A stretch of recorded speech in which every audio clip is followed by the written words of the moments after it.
اعوذ باللہ من الشیطان الرجیم بسم اللہ الرحمن الرحیم السلام علیکم گرانو کتون کی زیم ستاسو ورور محمد فرحات د قبائل ټي وي سره یو تبلیغات تاسو سره حاضر یم. کتون کې څنګه چې تاسو لپاره چې بیسټ لایټ ویلفیر ارګنایزیشن یو داسې اداره ده په عالمګذر باړه علاقه کې یو هسپتال پرو کړی دی چې په هغه کې د نشې هغه خلک چې په نشه کې مبتلا دي د هغو علاج کوي. دلته د موږ سره یو دوه مریضان ویلوړ دي د هغو په دا هسپتال کې علاج مکمل کړلو نو دو به نن ډسچارج کېږي. د دغه نه به زه انټرویو اخلم چې دو په دا هسپتال کې چې کوم دی څنګه وخت تېر کړلو د دغه هسپتال د منیجمنټ د هسپتال د رول ریګولیشن په حوالې سره نو د مو سره څنګه چې کوم کس ویلوړ دی سیپور مما زه به دغه نه بښتنه کوم چې تو په دا هسپتال کې علاج وکړلو د هسپتال په باره کې څه ویل غواړئ؟ په دا خبره کې زه دا ویل غواړم چې مونږ دغه هسپتال له راغلو زموږ 3 میاشتې وشولې په دا کې زموږ علاج ښکلی مکمل شولو په خپله اداره ده ښکلی خدمات یې ذات یې مونږ پکې وشولو چې کوم شی به مونږ غوښتلو هغه مونږ ته میلاوېدلو. زه دا کتونکو ته چې دا خبره څوک واوري زموږ دا عرض اپیل دی چې د چا په کور کې دا نشهیان وي مهرباني دې وکړي چې دغه هسپتال ته د وزري ورکړي. درته وایه چې هغه خلک چې اوس هم په نشو کې مبتلا دي نشې کوي آیس کوي پوډر څه کوي هر قسمه نشه د بوړې لوکې له راغلي دو هغو خلکو له څه ویل غواړې د نشې په حوالې سره؟ هغو خلکو له زه دا ویل غواړم چې مهرباني دې وکړي چې دغه هسپتال ته دې وزري وکړي او نشې نه دې ځان بچ کړي. د موږ داسې کولو شوي دي چې زه چې کته اوس ته مور نه پیدا شوی دومره خوشحالي مو له زړه نه راغلې وو او دومره یې منظوري مو په زړه راغلې وو. زه نورو وروڼو نه هم دا د مو خواست دی چې دغه هسپتال ته دې وزري وکړي. و د دغه هسپتال چې کوم سټاف دی کوم ډاکټر دي چې کوم منیجمنټ کسان دي دغه له څه ویل غواړي؟ دغه نه زه معافي غواړم مونږ په نشه کې وو مونږ نه څه غلطي شوي وي څه خبره څه تغیر نه شوي وي هغې ته زه معافي غواړم. ډېره مننه کتونکو د دغه مشر خبرې تاسو واورېدې هغه د زړه درد دغه راووښتلو تاسو له یې مخې له کېښو. دا ماما چې کله راتلو نو مونږ دلته ناست وو دا ماما ډېر په سخت حالاتو کې راغلی وو په هېڅ نه پوهېدو هغه خپل درد یې تاسو له وښودلو چې مونږ داسې په نشه کې راغلي وو. نو امو سره یو بل ملګری په څنګ کې ویلوړ دی چې دا د پنجاب سره تعلق سکی نصر بھائی نو زه به د ده سره په اردو کې انټرویو اخلم چونکې دغه له پښتو ژبه نوز ده. زه به د دغه نه پوښتنه کوم چې ته دلته راغلي هغه حالات دې څنګه وو اور دلته چې تو علاج کېدو د تو علاج په باره کې دی څه ویل غواړي او دی خلکو له څه ویل غواړي؟ جی نصر بھائی یہ بتائیے کہ آپ جب یہاں آ گئے علاج کے لیے تو آپ کی حالت کیسی تھی؟ پھر جب آپ کا علاج شروع ہوا تو آپ کو کیا محسوس ہوا ابھی تک؟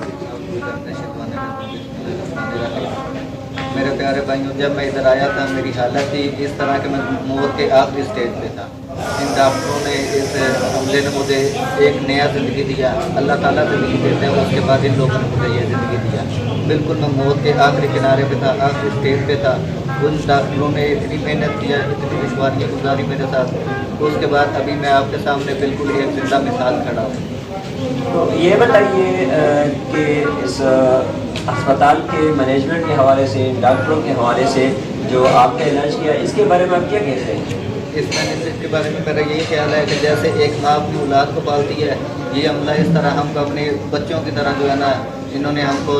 ادھر رہائش دیا سب کچھ کیا اپنے بچوں کی طرح ہم لوگوں کو انہوں نے پالا. جیسے ایک ماں پالتی ہے ایسے ڈاکٹروں نے اس عملے نے ہم سب کو اتنا دیکھ بھال کیا جس کے حساب نے. آخر میں یہ بتائیے کہ ہمارے علاقے میں اور خاص کر پورے پاکستان میں جو لوگ نشہ کرتے ہیں تو ان لوگوں کو آپ کیا پیغام دیتے ہیں؟ ان لوگوں کے لیے میرا یہی پیغام ہے ان خاص کر کے ان کے والدین کے لیے ان کے بہن بھائیوں کے لیے یہ پیغام ہے کہ جو بھی ان کا افراد ہے نشے میں مبتلا ہے برائے مہربانی وہ اس ادارے سے رابطہ کرے اور جلد از جلد اس ادارے میں لا کے ان کو ادھر ان کا علاج شروع کرے. انشاءاللہ تعالیٰ اللہ کا کرم ہوا تو وہ جلد از جلد ٹھیک ہو کے اپنے گھر میں اپنے بیوی بچوں کے ساتھ خوشحال زندگی گزار سکے. بہت مہربانی جی. کتونکو دا یو دوه ملګري د بیسټ لایف ویلفیر ارګنایزیشن کې د بیمار په حیثیت باندې دلته وو 3 میاشتې علاج دغه وکړو او هغه تاسو تصویر کتلی شو د دغه دواړو تصویر دا په سکرین باندې چې تاسو لرسي دا د دغه اول حالات وو کله چې دا دلته هسپتال راتلل دا په ځوان باندې نه کوي دغه له دا پاته نه وه چې مونږ یې چېرته روړي یو دلته چې دغه یې لوډ شروع شو د دغه وخت تېر شو هغه زنده مثال هغه تاسو له مخې له ویلوړ دي څنګه چې د نصیر بھائی خبره وکړه چې زه د تاسو په مخ کې یو ژوندی سړی ویلوړ یم مو چې کوم حالات وو په اول کې هغه د مرګ څخه خبرې وې خو هغه چې نن دلته ویلوړ دی دا د چا په برکت باندې دا د بیسټ لایف ویلفیر ارګنایزیشن چې کومه اداره ده د دغو ډاکټرانو په برکت باندې د دغو چې کوم منیجمنټ دی د هغو په برکت باندې دو دلته دومره محنت کوي چې یو کس هغه د نلۍ نه روچت کړي هغه د ډیرون نه روچت کړي څنګه تاسو به لیدلي وي هغسې خلک چې نشه کوي څوک په ډیرون پروت وي څوک چېرته پروت وي هغه دلته روچت کړي دلته یې راولي ښه صفوي وکړي ښه زبردست علاج یې وکړي و هغه بیا د دغو ځای نه ځي کتونکي د مشر چې کوم دی دا به اوس کور له ځي دا به دغه به مور پلار دغه به خپل بچي څومره خوشحالي دا دغه به دا چې کله دلته تلو د کور والا یې په ډېر سخت حالات کې وو چې اوس چې په کور کې به یو اختر وي د خوشحالي به وي نو دا د چا په برکت دا د بیسټ لایف ویلفیر ارګنایزیشن چې کومه منیجمنټ دی کوم ډاکټرز دي دا د هغو په برکت زه بیسټ لایف ویلفیر ارګنایزیشن چې کوم منیجمنټ دی هغو له سلام پیش کوم چې یو داسې اداره دغه دلته جوړه کړې ده چې په هغه کې د هغو نشیانو خلکو چې کوم په ډرنونو پروت دي کوم په د کلي نه بهر وي نه په نه یې کور لیدلی وي په میاشتو میاشتو نه یې خپل خویندې ورونه لیدلی وي د هغو یې لوج کوي او دلته هغو له چې کوم سهولیات یې هغه ورکوي نو دا بلکل د ویاړ خبره او دا یو غټ عبادت دی نو کتونکي دا و د نن ورځې پروګرام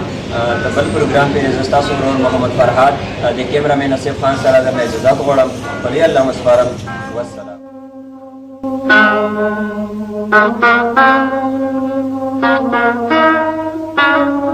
Thank